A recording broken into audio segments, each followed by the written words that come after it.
Guam, Mariana Islands, August 18, 1945. The metal gates of Camp Clayton groaned as they swung open, admitting another truck laden with prisoners. Corporal Hiroshi Tanaka sat with his back pressed against the truck bed's hot steel, his uniform torn and stained with the volcanic ash of Iwo Jima. 3 months had passed since he'd watched his commanding officer commit seppuku rather than face capture. 3 months since Tanaka himself had made the choice his ancestors would have considered unthinkable: surrender. The August heat pressed down on the newly established prisoner-of-war camp like an iron weight. Around him, 47 other Japanese soldiers sat in silence, their faces masks of shame and confusion. Some were wounded, bandages yellowed with old blood and sweat. Others, like Private Kenji Watanabe, barely 19 years old, simply stared at nothing, their eyes hollow with shock. "Out! Everybody out!" The American sergeant's voice cut through the humid air. Sergeant James O'Brien, a stocky Irishman from Boston, gestured with his rifle toward the camp entrance. His Japanese was poor but serviceable, learned from interrogation manuals and 3 years of island-hopping campaigns across the Pacific. Tanaka's legs nearly buckled as his feet hit the coral gravel. His last meal had been 2 days ago, a handful of rice and some brackish water from a bomb crater. Around him, the other prisoners stumbled and swayed. Watanabe caught his arm. "Tanaka-san," the young private whispered, his voice hoarse, "are they going to execute us?" It was a reasonable question. Japanese military training had been explicit. Americans tortured their prisoners, gouged out their eyes, fed them to dogs. The propaganda films shown in basic training had depicted the enemy as demons in human form. Yet here stood Sergeant O'Brien, lowering his rifle and calling over a medic to examine a prisoner who'd collapsed. "I don't know, Watanabe-kun," Tanaka admitted, "but we're alive. That's something." The camp itself defied expectations. Yes, there was barbed wire, coils of it, glinting like razor-edged snakes in the tropical sun. Yes, there were guard towers, each manned by armed soldiers. But there were also barracks, relatively clean ones with actual cots visible through the open doors. There was a medical tent with a red cross painted on its canvas roof.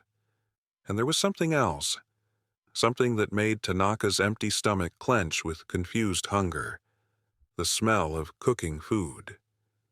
Captain Robert Harrison emerged from the headquarters building, a weathered Quonset hut at the camp's center. He was a tall man in his mid-40s, his face deeply tanned and creased with fatigue. He'd commanded this facility since its establishment 3 weeks prior, following Emperor Hirohito's radio address on August 15th, the dual-voice broadcast that had announced Japan's surrender. Harrison had been on Okinawa when the news came through. He'd seen the kamikaze attacks, watched ships burn and men die in their thousands.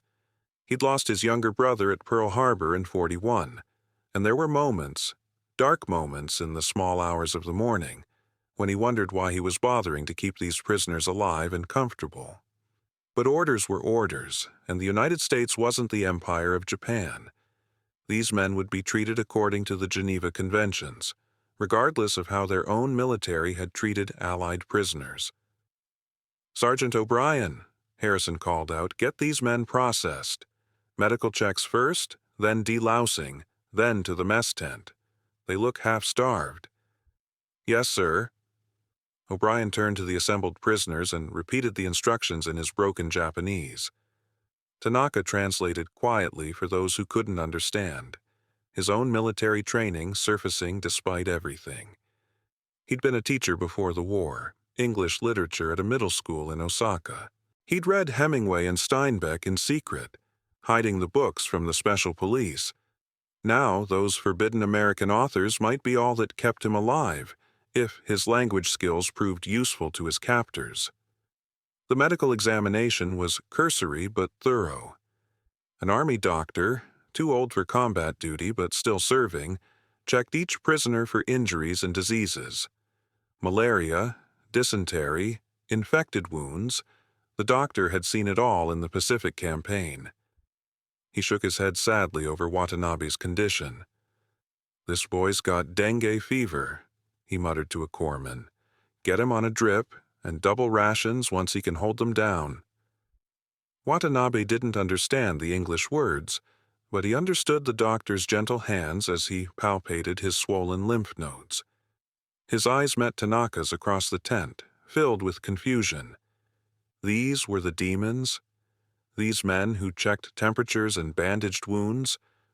The delousing came next, a humiliating process of stripping, powdering, and cold showers. But the water was clean, gloriously clean, and for the first time in months, Tanaka felt something close to human. They were issued thin cotton shorts and shirts, American military surplus dyed white with a large PW stenciled on the back. Then came the moment that would become seared into Tanaka's memory forever. The march to the mess tent. The smell hit him first. The mess tent was larger than Tanaka had expected, a sprawling canvas structure with wooden tables arranged in neat rows. Steam rose from industrial-sized pots at the serving line, and the aroma was unlike anything he'd encountered in 4 years of military service. It wasn't rice. It wasn't miso. It was something meaty, fatty, and utterly foreign. Private First Class Danny Cohen stood behind the serving counter, ladle in hand, watching the procession of skeletal Japanese prisoners with conflicted emotions. His grandfather had escaped pogroms in Poland. His father ran a delicatessen in Brooklyn. Danny understood what it meant to be hungry, to be persecuted, to be other. But he'd also lost friends at Guadalcanal. War made nothing simple. "Jesus Christ," he muttered to his fellow cook, a farm boy from Iowa named Miller. "Look at 'em. They're walking skeletons." Miller nodded grimly. "Orders say, feed 'em good. Captain wants them fattened up before the Red Cross inspectors arrive." The prisoners shuffled forward, each handed a sectioned metal tray, the standard GI mess kit. Tanaka found himself at the front of the line, staring at the food being slopped onto his tray with mounting bewilderment. First came the hot dogs, 2 of them glistening with grease and nestled in soft white buns. Tanaka had no context for this food.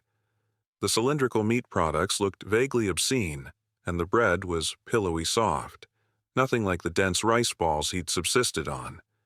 A squiggle of yellow mustard and a streak of red ketchup completed the presentation. "What is this?" he asked in careful English. Cohen looked up, surprised. "You speak English?"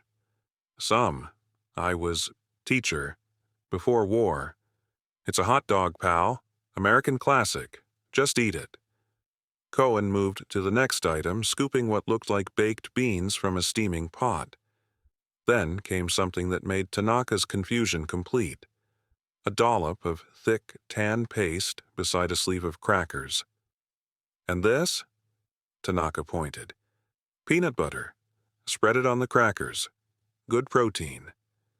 Cohen's voice softened slightly. He couldn't help it. The guy looked like he weighed 90 pounds soaking wet. The final addition was a bottle, ice cold and beaded with condensation.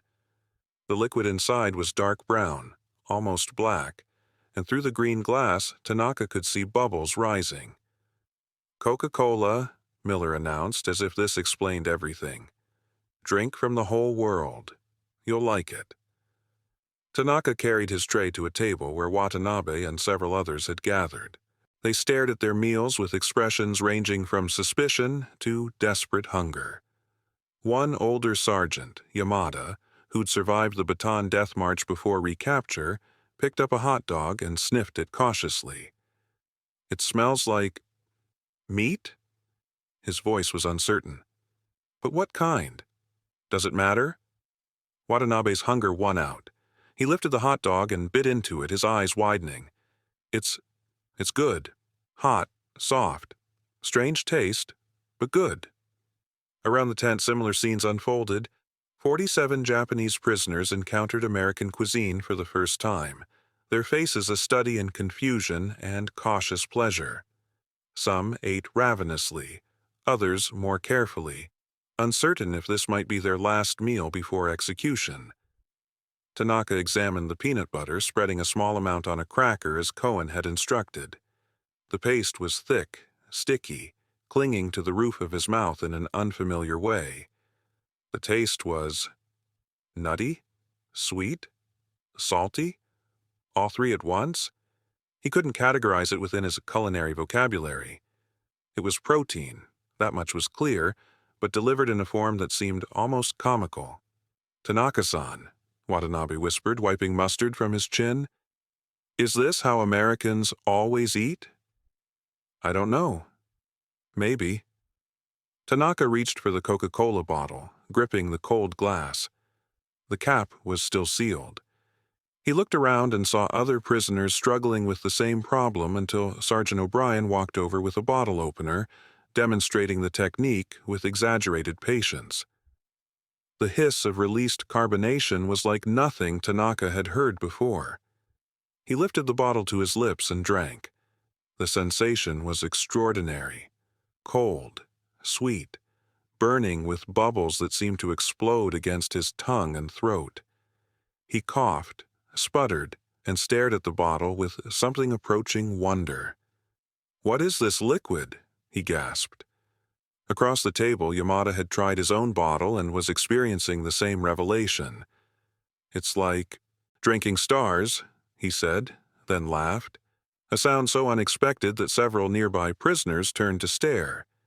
It was perhaps the first laughter heard in Camp Clayton from a Japanese prisoner. Captain Harrison watched from the tent entrance, clipboard in hand. He was documenting everything for his report to General Douglas MacArthur's headquarters in Manila. The Supreme Commander for the Allied Powers was establishing the framework for Japan's occupation, and proper treatment of POWs was essential to the reconstruction effort. "They're adapting," O'Brien observed, standing beside his commanding officer.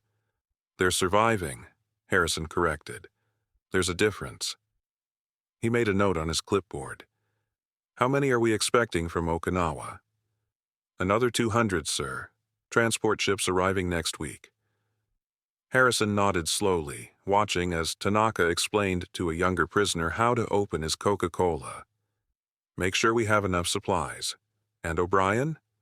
"Sir?" "Requisition more peanut butter." Camp Clayton, Guam, August 25, 1945. 1 week had passed since the hot dogs and Coca-Cola, and Hiroshi Tanaka had become an unexpected bridge between two worlds.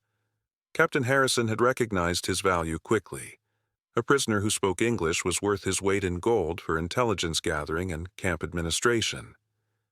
Now Tanaka sat in a small office inside the headquarters Quonset hut, translating letters that newly arrived prisoners had written to their families. The letters would never be sent. Japan's postal system had collapsed, and many of the addresses listed, Hiroshima, Nagasaki, Tokyo, were either irradiated wastelands or burned-out ruins. But the act of writing them seemed to matter to the men, so Harrison allowed it. Compassion, he'd learned, cost nothing and sometimes paid dividends in cooperation. "This one's from Private Sato," Tanaka said, his voice quiet as he translated. "He's writing to his mother in Nagasaki. He says, 'Honorable Mother, I am alive but filled with shame. I chose life when honor demanded death. The Americans feed us strange foods, meat in tubes, a paste made from nuts. They give us drinks that burn the throat with sweetness. I do not understand this enemy who treats us better than our own officers did. Please forgive your unworthy son.'" Harrison's jaw tightened. "Nagasaki. Does he know?" Tanaka shook his head. "None of them know about the atomic bombs, sir. They hear rumors, but they don't believe them. The scale of destruction, it's beyond comprehension. We'll have to tell them eventually." Harrison lit a cigarette, the smoke curling toward the ceiling fan. MacArthur's orders. Full disclosure about the bombs, about the surrender terms, about the occupation. We're supposed to be denazifying them or whatever the equivalent is for Japanese militarism. Outside, the camp had settled into an uneasy routine. The prisoners were organized into work details. Nothing brutal, just maintenance tasks around the camp. Laundry, groundskeeping, kitchen assistance under supervision. Private Watanabe, recovered from his dengue fever, had been assigned to help Cohen and Miller in the mess tent. His natural curiosity about food had overcome his initial fear. "So this peanut butter," Watanabe said in halting English, gesturing at the industrial-sized jar. "It comes from peanuts? Ground peanuts?" "That's right, kid." Cohen showed him how to spread it on bread. Real white bread, not the crackers from the first day. "We eat it with jelly, too. Grape jelly. You make a sandwich." Watanabe attempted the English word. "Sandoichi?" "Close enough. Sandwich." Miller watched with amusement as Watanabe carefully constructed his first PB&J, his tongue sticking out slightly in concentration. The farm boy from Iowa had initially resisted working alongside the prisoners. His cousin had died at Pearl Harbor, but he'd found it harder to hate men when you taught them to make sandwiches. "My sister back home," Miller said suddenly, "she'd put peanut butter on everything. Pancakes, apples, even celery. Drove our ma crazy." Watanabe didn't understand all the words, but he caught the tone. Nostalgic, sad, human. "I have sister," he offered, "in Kyoto. She, like sweet things. Mochi. Anpan." He paused, his limited English failing him. "I miss." "Yeah?" Miller said softly. "I bet you do." The cultural exchange went both ways. Cohen had started learning Japanese phrases from the prisoners, initially for practical purposes but increasingly out of genuine curiosity. Sergeant Yamada, the oldest prisoner at 43, taught him the proper way to bow, the angle depending on relative status and the social context. "In Japan," Yamada explained through Tanaka's translation, "food is ritual. The way you hold chopsticks, the order you eat dishes, the words you say before and after, all has meaning. This American food, it has no ritual. You just eat." "That's the point," Cohen replied. "In America, food is fuel. We eat fast, we eat a lot, and we get on with life. No ceremony needed." But Yamada shook his head. "Everything needs ceremony. Without ritual, we are just animals." The conversation troubled Tanaka as he translated it. There was truth in what Yamada said. The loss of ceremony, of tradition, felt like another kind of defeat. Yet there was also something liberating about the American approach. Eating without rules, drinking Coca-Cola straight from the bottle, tearing into a hot dog without worrying about proper etiquette. It was chaos, but it was also freedom. That evening, a Red Cross delegation arrived for their official inspection. 2 Swiss observers and an American liaison officer toured the camp, checking living conditions, interviewing prisoners, examining the medical facilities.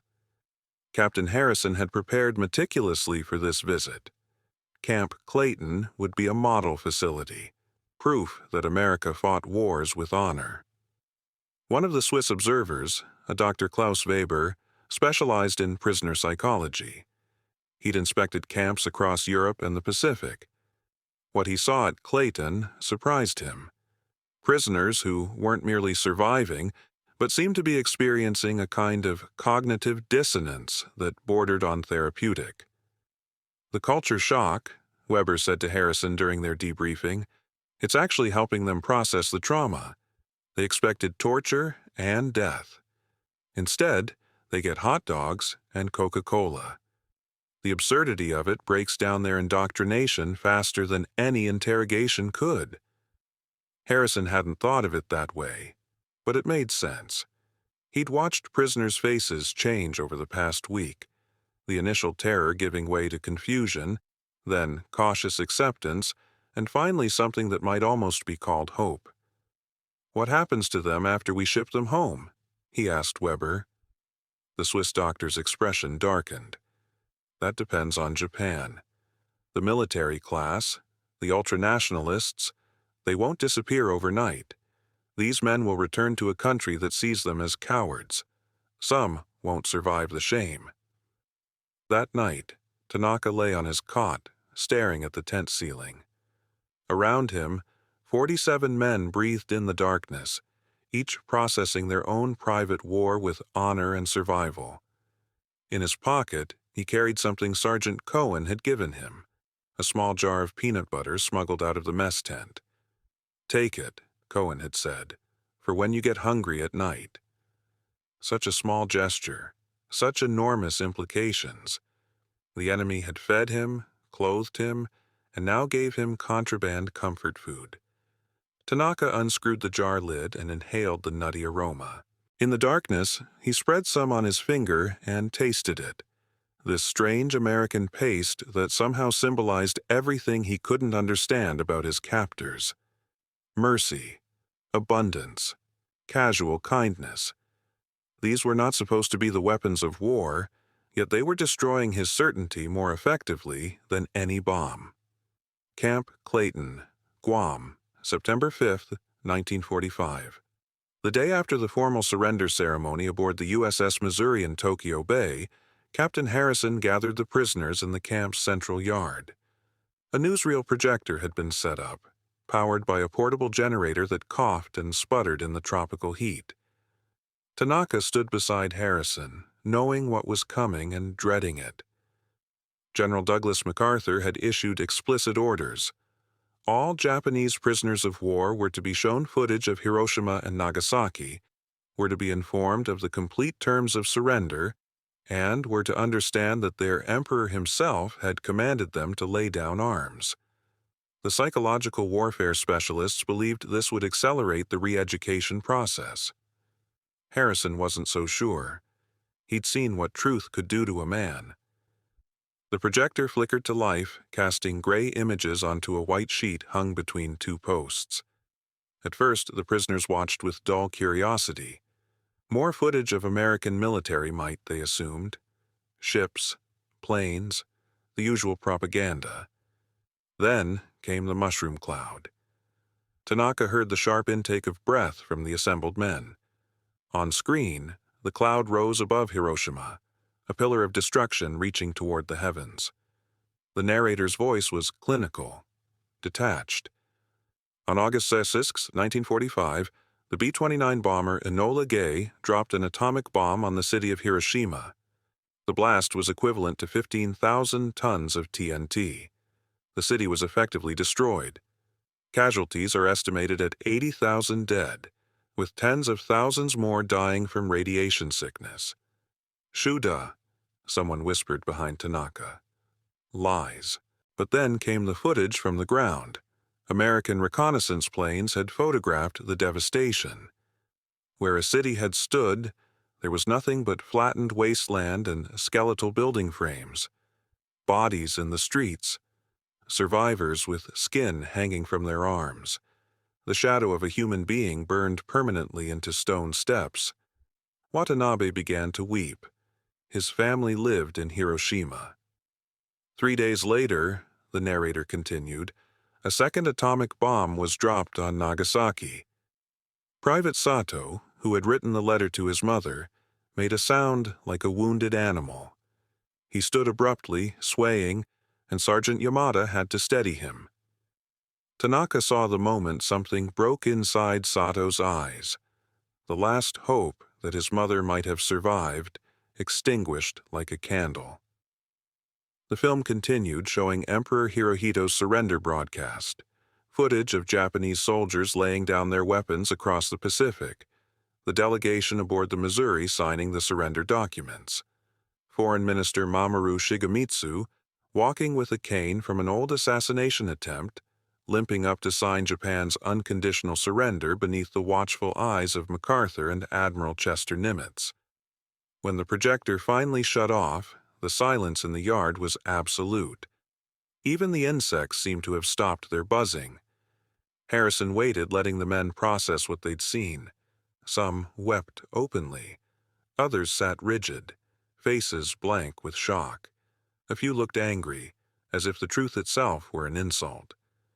Tanaka found his voice first, translating Harrison's prepared statement into Japanese. The war is over. The Emperor himself has commanded all Japanese forces to surrender. You are prisoners of war, but you will be treated according to international law. You will be fed, clothed, and cared for. When transportation can be arranged, you will be returned to Japan. What you have seen today is the truth. Your country has suffered greatly, but it will rebuild. Your families need you alive. My family is dead, Sato shouted, his voice cracking. My mother, my sisters, they're all dead. And I'm here, eating American food, drinking their sweet poison. He grabbed the Coca-Cola bottle he'd been holding and smashed it against the ground. Several guards raised their rifles, but Harrison raised his hand, signaling them to stand down. He understood rage. He'd felt it himself when he'd learned about his brother at Pearl Harbor, felt it again at Okinawa, watching kamikazes crash into American ships. Tell him, Harrison said quietly to Tanaka, that his mother would want him to live. But Tanaka couldn't translate that. How could he? He didn't know Sato's mother. He didn't know if she'd want her son to bear the shame of survival. In the old Japan, the Japan they'd all been raised in, death with honor was preferable to life with shame. Sergeant Yamada stood instead, his weathered face stern. Private Sato, he said, his voice carrying authority across the yard. I lost my entire unit on Bataan, watched good men die of starvation and disease, watched them executed for being too weak to walk. I survived that. I survived recapture on Luzon. And I'll survive this. Not because I'm strong, but because our country will need men who remember what happened, who can tell the truth about this war. We are witnesses now. That's our duty. It was the most Yamada had spoken since arriving at the camp. The other prisoners listened, some nodding slowly. Besides, Yamada added, a ghost of dark humor in his voice, the Americans keep feeding us this peanut butter. It would be rude to die before we figure out what it's supposed to taste good with. A few nervous laughs rippled through the assembled men. It wasn't much, but it was something. At that evening, the mess tent was quieter than usual. The prisoners ate mechanically, the hot dogs and beans and peanut butter tasting like ash in their mouths. Cohen and Miller served in silence, unsure what to say. What could you say to men who'd just learned their cities had been vaporized? Tanaka sat alone at a corner table, untouched food before him. He was thinking about his own family, his wife Keiko, his daughter Yuki. They'd been in Osaka when he was conscripted. Osaka had been firebombed repeatedly, but hadn't received an atomic bomb. Were they alive? Dead?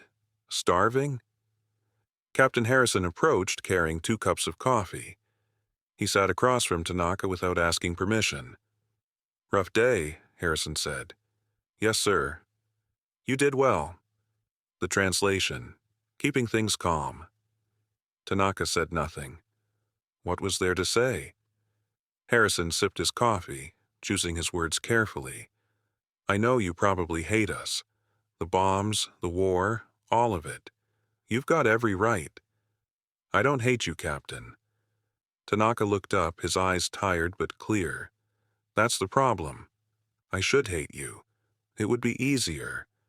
But you've treated us better than our own officers did. You fed us better than our own army fed us. You've shown us mercy when we were taught you'd show us torture. And now you've shown us the truth, even though the truth is terrible. I don't know what to do with that. Harrison nodded slowly. Neither do I, if I'm being honest. My brother died at Pearl Harbor. I was ready to hate every Japanese soldier I met. But then you get here and you're just men. scared, hungry men who believed what their government told them, same as we believed what ours told us. Your government didn't vaporize cities, Tanaka said quietly. No, we just firebombed them. Burned Tokyo to the ground one night in March. Killed 100,000 people, mostly civilians. Different weapon, same result. Harrison's voice was bitter. War makes monsters of everyone. They sat in silence, two enemies sharing coffee and uncomfortable truths. Across the tent, Watanabe was teaching Miller how to count in Japanese. Cohen was attempting to eat with chopsticks while Yamada corrected his grip with stern patience. Life, somehow, continued. What happens to us now? Tanaka finally asked. You go home, eventually. MacArthur's setting up the occupation. It'll be months before we can process everyone, arrange transport. Japan's infrastructure is destroyed. But you'll go home. To what? Tanaka's voice was hollow. To a country that lost its soul? To people who'll call us cowards? Harrison didn't have an answer for that. Instead, he reached into his pocket and pulled out a Hershey's chocolate bar, sliding it across the table. Try this. It's chocolate. American chocolate. Sweet as hell. Probably terrible for you, but sometimes a man needs something sweet in a bitter world. Tanaka took the chocolate bar, examining the brown wrapper with its silver lettering. He broke off a piece and placed it on his tongue, letting it melt. It was sweet. Almost painfully sweet. Nothing like the subtle, delicate wagashi confections of Japan. It was bold, aggressive, overwhelming, like everything Americans seem to be. He ate another piece, then another.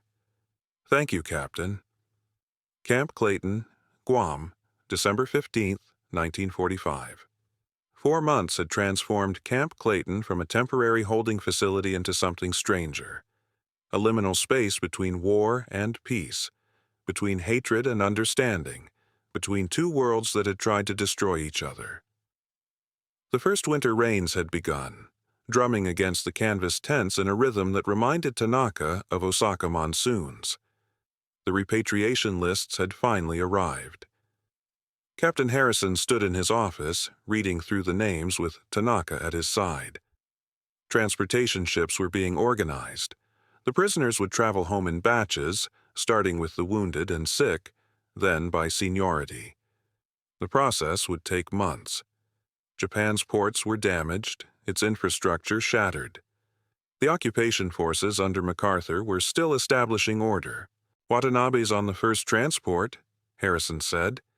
January 5th. He'll go to Sasebo, then make his way to Hiroshima to search for survivors. Tanaka nodded. The young private had changed in these months.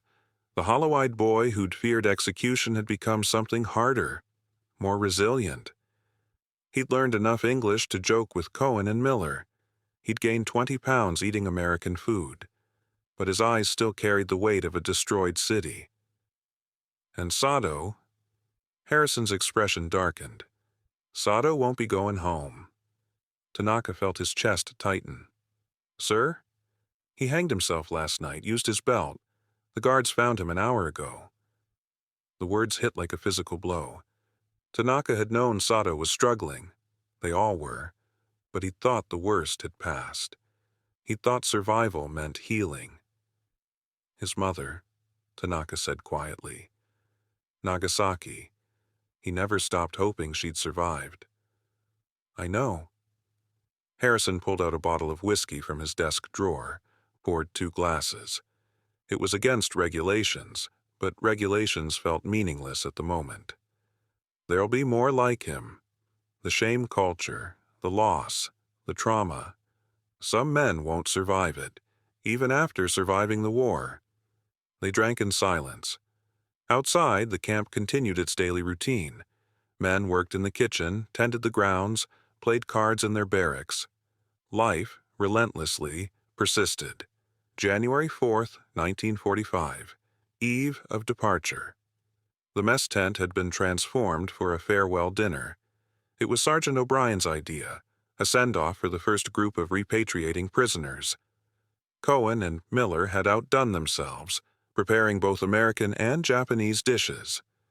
There were hot dogs, yes, and peanut butter sandwiches, but also rice balls that Yamada had taught them to make, and a passable miso soup using ingredients scrounged from Navy supply ships.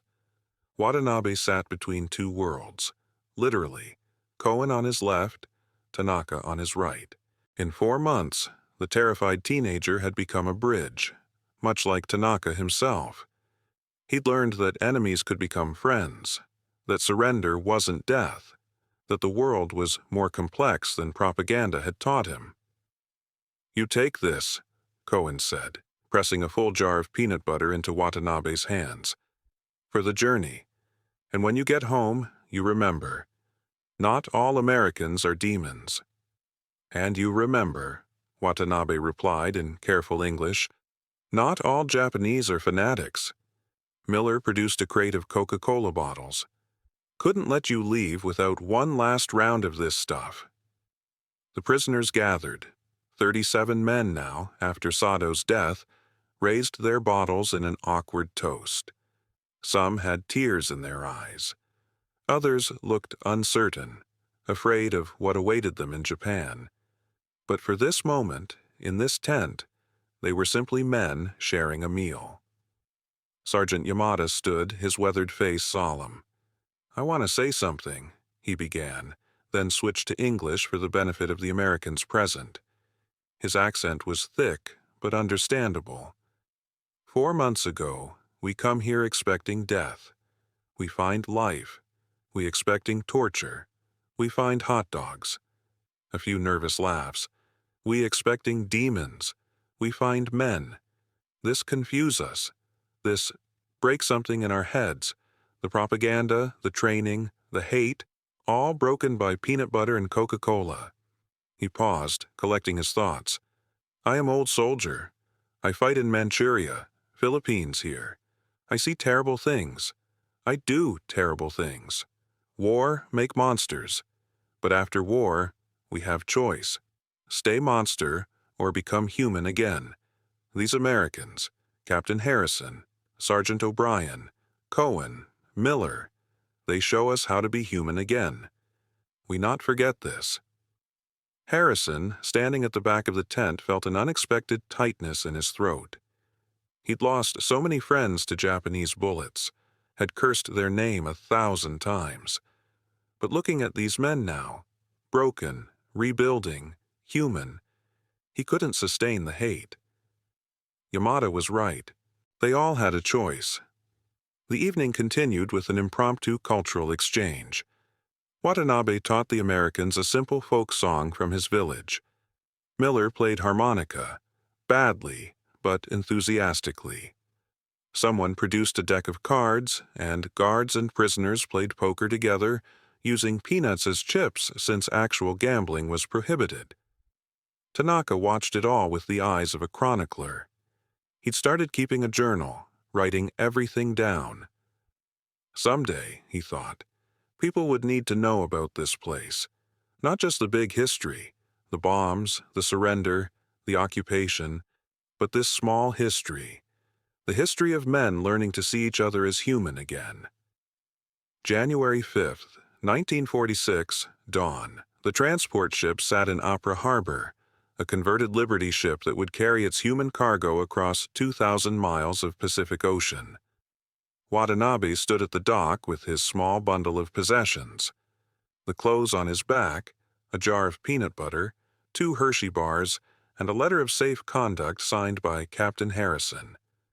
"You'll be okay, kid," Cohen said, shaking his hand with surprising emotion. "You're tough. Tougher than you think." "Thank you," Watanabe said, "for everything, for feeding me, for teaching me, for not hating me." "Thank you for the same," Cohen replied. Tanaka embraced the young private. "Survive, Watanabe-kun. Go home. Find your family if they live. Build a new Japan. A better Japan. One that doesn't send children to die for honor." "I will try, Tanaka-san." "When do you go home?" March, they think. I'm helping with translations until then. Tanaka smiled sadly. Besides, I'm afraid of what I'll find when I return. Here, at least, I know the rules. The ship's horn blasted. Time to board. 37 prisoners climbed the gangplank, carrying with them memories of hot dogs and Coca-Cola, of American kindness and confusion, of a world turned upside down by defeat and strange mercy. Captain Harrison watched from the dock, Sergeant O'Brien at his side. "Think they'll make it?" O'Brien asked. "Some will. Some won't. Sato." Harrison trailed off. "We did what we could. More than what they would have done for our boys. Maybe, but we're not them. That's the point." The ship pulled away from the dock, its engines churning the green water white. On deck, Watanabe stood at the rail, watching Camp Clayton recede into the distance. He opened his jar of peanut butter, that strange American paste, and took a fingerful. It still tasted odd, foreign, incomprehensible, but it tasted like survival. It tasted like hope. Epilogue, Osaka, Japan, April 1946. Hiroshi Tanaka finally returned home to find his city scarred but standing. The firebombing had destroyed much of Osaka, but not everything. Not everyone. By some miracle, his wife Keiko and daughter Yuki had survived, living in the ruins of their neighborhood, scraping by on rations from American occupation forces. Their reunion was tearful, complicated, strained. Keiko had believed him dead. His daughter, now 8 years old, barely remembered him. And there was shame, the unspoken shame of surrender, of survival, of collaboration with the enemy as a translator. But that first night home, sharing a meager meal in their damaged house, Tanaka pulled out something from his bag, a jar of peanut butter saved from his final days at Camp Clayton. He'd carried it across the Pacific, through processing stations, through the chaos of occupied Japan. "What is this paste?" Yuki asked, wrinkling her nose at the strange smell. Tanaka smiled, his first genuine smile since returning home. "It's called peanut butter. It's American. Try it." He spread some on a rice cracker, the fusion of two worlds on a single piece of food. Yuki tasted it cautiously, her face cycling through confusion, surprise, and tentative approval. "It's strange," she pronounced, "but not bad. Sweet and salty together." "Yes," Tanaka agreed, watching his daughter eat this small piece of America. "Strange, but not bad. That's a good way to describe a lot of things." Outside, Japan was rebuilding under American occupation. General MacArthur was reshaping the country, writing a new constitution, breaking up the Zaibatsu conglomerates, introducing democratic reforms. The old Japan was dying. A new Japan was being born. And in homes across the country, former soldiers were returning with strange stories. Stories of camps where they weren't tortured. Stories of food, hot dogs, peanut butter, Coca-Cola, that symbolized a different way of living. Stories that challenged everything they'd been taught about the enemy, about honor, about what it meant to be Japanese. Some rejected these stories. Some killed themselves rather than live with the shame, but others, men like Tanaka, like Watanabe, like Sergeant Yamada, carried them forward. Seeds planted in the ashes, waiting to grow into something new. Tanaka watched his daughter finish the peanut butter cracker, already asking for more. And he thought about Captain Harrison, Sergeant O'Brien, Cohen, and Miller. Men who'd had every reason to hate but chose mercy instead.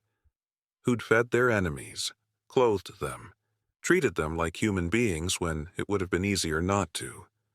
"Papa," Yuki asked, "will we have more American food?" "Maybe," Tanaka said. "The world is changing, Musume. We're all going to have to try strange new things. Some will be terrible. Some will be wonderful. But we'll try them together." He looked at his wife, saw tears in her eyes, tears of relief, of sorrow, of complicated hope. They'd survived. Against all odds, through fire and atomic fury and the death of everything they'd known, they'd survived. And sometimes, survival was enough. Sometimes, survival was everything. Between 1945 and 1946, over 30,000 Japanese prisoners of war passed through American facilities in the Pacific. Treatment varied, but camps like the fictional Camp Clayton represented America's attempt to uphold Geneva Convention standards, contrasting sharply with Japan's treatment of Allied POWs.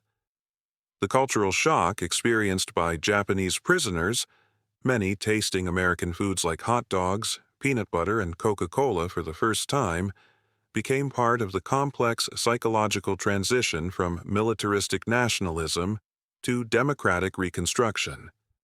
While many prisoners struggled with the shame of surrender, others became informal ambassadors of American culture when they returned to occupied Japan, contributing to the rapid westernization that would transform Japanese society in the post-war decades. The seeds of the modern U.S.-Japan alliance were planted in part in the mess tents and barracks of POW camps, where former enemies learned to see each other as human beings rather than propaganda caricatures.